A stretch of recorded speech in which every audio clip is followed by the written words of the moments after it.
मैं ये कहना चाहता हूँ भाजपा निकम्मी सरकार से 2019 में हमने लोगों ने लगातार धरना प्रदर्शन किया, लेकिन ये गूंगी बहरी सरकार हमारी आवाज को नहीं सुन रही है। अगर हमारी बात को यहाँ नहीं माना गया तो हम सभी लोग यहीं से लेकर के पैदल यात्रा यहाँ से लेकर के लखनऊ तक निकालेंगे और आपको झुका के रहेंगे। ये सरकार के कानों में रुई जो है लगी हुई है। पे मैं बता देना चाहता हूँ सरकार को कि ये तो लोकसभा जो है ये तो अभी एक झलक है, अभी पिक्चर अभी बाकी है। ये डबल इंजन की सरकार को हम 2027 में सिंगल इंजन की सरकार बना देंगे। लगभग 1.5 लाख भर्तियां जो है रिक्त हैं यूपी में।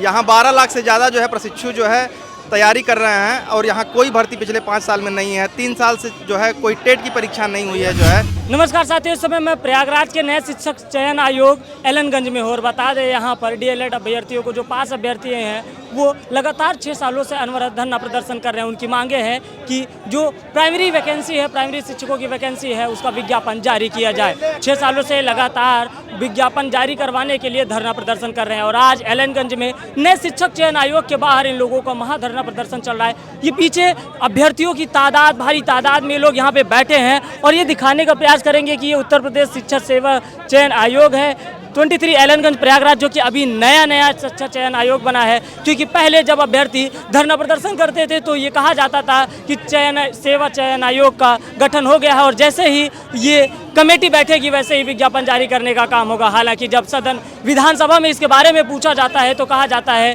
कि शिक्षक और बच्चों का अनुपात बराबर है, लेकिन जो वास्तविकता है वो हमने आपको दिखाया था कि क्या है वास्तविकता ग्राउंड जीरो पे क्या है। जो प्राइमरी स्कूल है उसमें शिक्षकों की कमी है कि नहीं है और क्या है रियलिटी, उसको हमने आप दिखाया था और आज हम दिखाने का प्रयास करेंगे। क्या लगभग भारी तादाद में कुछ अभ्यर्थियों से बातचीत भी करेंगे।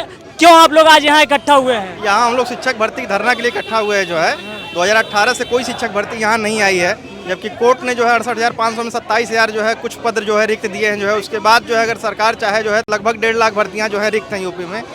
यहाँ 12 लाख से ज़्यादा जो है प्रशिक्षु जो है तैयारी कर रहे हैं और यहाँ कोई भर्ती पिछले 5 साल में नहीं है। 3 साल से जो है कोई टेट की परीक्षा नहीं हुई है जो है।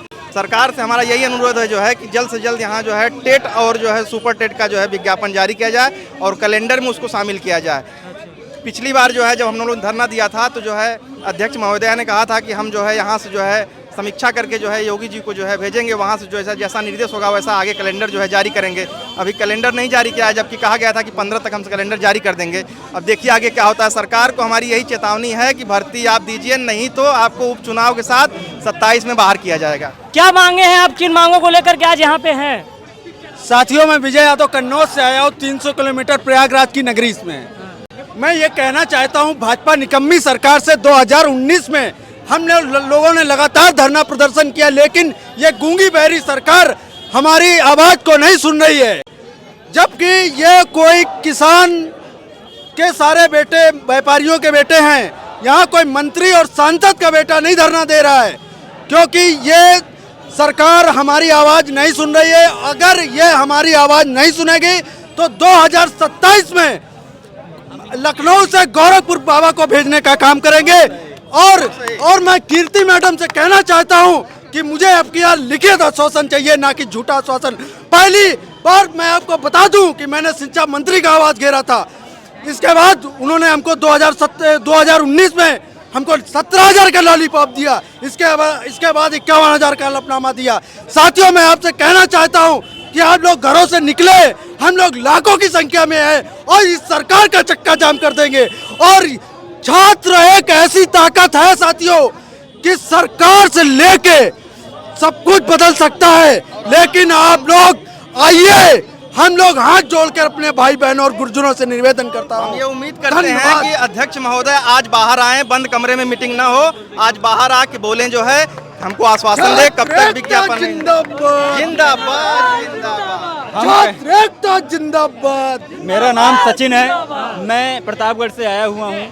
6 साल से मानसिक रूप से, शारीरिक रूप से, सामवेगिक रूप से ग्रस्त हूँ।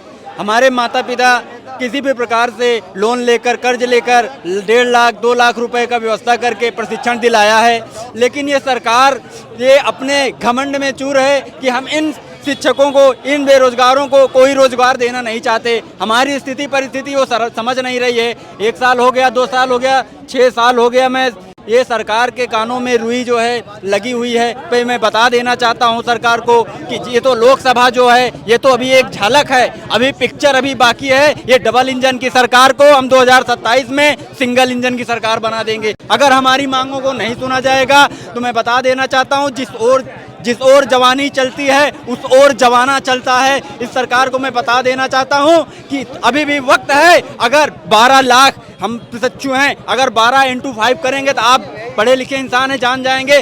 पर आप अगर यही वैकेंसी आप नहीं देते हैं तो आप समझ लीजिए जो 2027 में आपका सुपड़ा सफाया यहाँ से साफ हो जाएगा। धन्यवाद। सर किस लिए आप लोग यहाँ पे आए हैं और बता दें मैं अपने दर्शकों को, आज इस प्रयागराज में नए शिक्षक चयन आयोग के बाहर कोई कन्नौज से, कोई एटा से, कोई प्रतापगढ़ से, कोई गोरखपुर से, यूपी के विभिन्न जिलों से आए, मेरठ से भी आए हुए हैं। सर कहाँ से आप आए हैं और क्या है? हम सिराजे हिंद की धरती से आए हैं। हमारी सरकार से यही मांग, हमारा नाम अनिल कुमार पाल है। हम लोग लगातार 6 वर्षों से संघर्ष कर रहे हैं, लेकिन ये गूंगी बहरी सरकार हमारी बात को नहीं सुन रही है। आप यहाँ पे आए हैं, आपका बहुत बहुत धन्यवाद है, आपके चैनल को बहुत बहुत धन्यवाद है। मैं एक शायरी के साथ अपनी बात को रखना शुरू करूंगा। वक्त के बहते साए में, वक्त के बहते साए में कुछ तो बाहें खोलो तुम, वक्त के बहते साए में कुछ तो बाहें खोलो तुम, जीत अगर मुमकिन ना हो तो लड़ते लड़ते हारो तुम, लड़ते लड़ते हारो तुम। मैं आप सबको बताना चाहूंगा कि 2018 के बाद ये सरकार हम सभी प्रशिक्षुओं को लगातार बीटीसी डीएलएड कराती है, कोई सत्र लेट नहीं होता। लेकिन भर्ती के नाम पे आदरणीय शिक्षा मंत्री जी और मुख्यमंत्री जी कहते हैं कि अनुपात और समानुपात बराबर है। तो मैं आपको बताना चाहूंगा अगर अनुपात और समानुपात बराबर है तो 51,112 पद आपने लिखित कोर्ट में दिया है कि हमारे पास खाली है, वो पद कहाँ थे?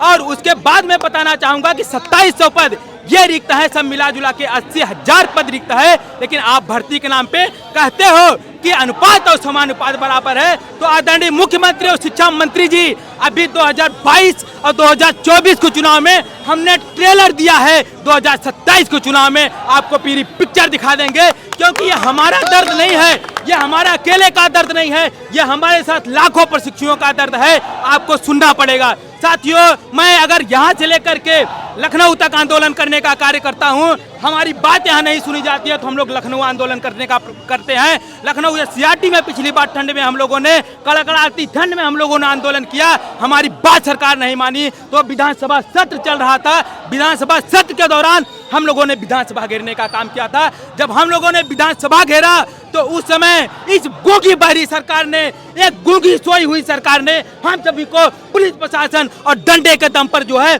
उठा करके जेल में डालने का काम कर दिया। तो मैं आपको बताना चाहूंगा मुख्यमंत्री जी, शिक्षा मंत्री जी, ये पढ़े लिखे नौजवान हैं, आपके गोजी डंडे और आपके प्रशासन के दम पे झुकने वाले नहीं हैं। क्योंकि हम लोग तो उस वंश से हैं कि आदरणीय हमारे श्री वंश, हमारे आराध्य देवता भगवान कृष्ण का जन्म ही जेल में हुआ था। अगर आप जेल भेजोगे तो अपने आप को धन्य समझेंगे, क्योंकि हमारे कृष्ण आराध्य देवता का जन्म हुआ था। तो साथियों, ये बताइए क्या आप लोग जेल जाने से डरते हैं? बताइए, आप लोग हमारे साथ देने के लिए तैयार हैं कि नहीं हैं? तैयार है। तो आपको बताना चाहेंगे कि अगर हमारी बात को यहाँ नहीं माना गया तो हम सभी लोग यहीं से लेकर के पैदल यात्रा यहाँ से लेकर के लखनऊ तक निकालेंगे और आपको झुका के रहेंगे। साथियों, मैं आपको एक बात और याद दिलाना चाहूंगा कि जब 22 के चुनाव के पहले आदरणीय श्री श्री श्री शिक्षा मंत्री द्विवेदी जी थे, जब शिक्षा मंत्री द्विवेदी जी थे, जब हम लोगों ने उनसे अपनी बात को मांग रखा तो उन्होंने कहा कि बंद कमरे में बात करिए।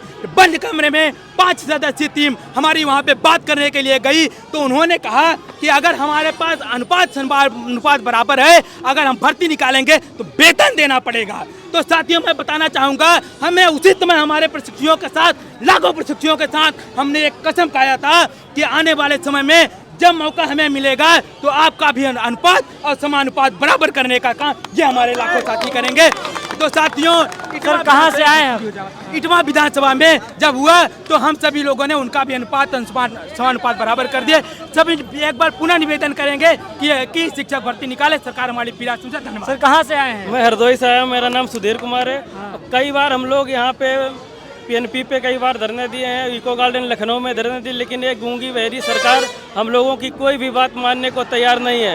लगभग 6 साल हो गया है जिस स्टूडेंट ने 25 साल में बीटीसी किया है, आज वो 30 साल का हो गया। धीरे धीरे सारे स्टूडेंट ओवर एज होने जा रहे हैं, एज भी बढ़ती जा रही, जिम्मेदारियां भी बढ़ती जा रही हैं। जब सरकार से शिक्षक भर्ती के लिए कहा जाता है तो वो कहती है हमारे यहाँ अनुपात समानुपात बराबर है। हर साल लगभग 10 से 12 हज़ार शिक्षक रिटायरमेंट होते हैं और उसके बावजूद हमारे यहाँ लाखों पद खाली हैं। उसके बावजूद कोई भी सरकार वैकेंसी नहीं देना चाहती है। सरकार शिक्षा को ख़त्म करना चाहती है ताकि लोग अशिक्षित हो जाएं, हमसे सवाल ना करें। इसलिए कोई भी भर्ती देना नहीं चाहती है। तानाशाह सरकार है। कोई भी अपोजिशन का लीडर या कोई भी मंत्री विधायक हमारी बातों को कोई भी इतनी गंभीरता से इस मुद्दों नहीं बनाता है। तो साथियों, आज से हम एलनगंज के बाहर और यहाँ नए शिक्षक चयन आयोग के बाहर आपने सुना कि प्रशिक्षु का क्या कहना है और ये लगातार डटे हैं। हम आपको ऐसे ही खबरें अपडेट देते रहेंगे। तब तक के लिए नमस्कार।